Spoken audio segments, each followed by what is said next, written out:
আসসালামু আলাইকুম। মেসিকে নিয়ে আর্জেন্টিনার কোপা আমেরিকার ক্যাম্প পরিপূর্ণভাবে শুরু হলো আজ, যেখানে প্রথম দিনের অনুশীলনে নিজেদেরকে দুর্দান্তভাবে ঝালাই করে নিচ্ছে আলবে সেলেস্তারা।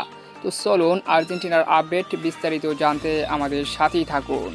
আগামী 21শে জুন বর্তমান কোপা আমেরিকার ডিফেন্ডিং চ্যাম্পিয়ন আর্জেন্টিনা এবং কানাডার মধ্যকার ম্যাচ দিয়ে শুরু হতে যাচ্ছে কোপা আমেরিকার 48তম আসর।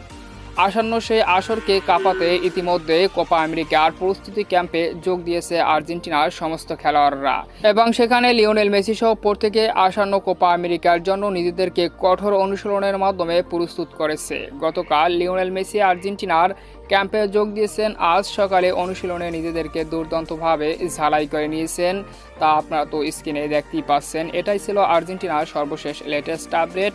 তবে কোপা আমেরিকার আগ মুহূর্তে আর্জেন্টিনা আরও দুটি ম্যাচ খেলবে প্রস্তুতি হিসেবে, যেখানে কনমেবলের দল ইকুয়েডর ও গৌতমালার বিপক্ষে প্রস্তুতি ম্যাচে মুখোমুখি হবে আর্জেন্টিনা। তো শুভকামনা রইল টিম আর্জেন্টিনার জন্য।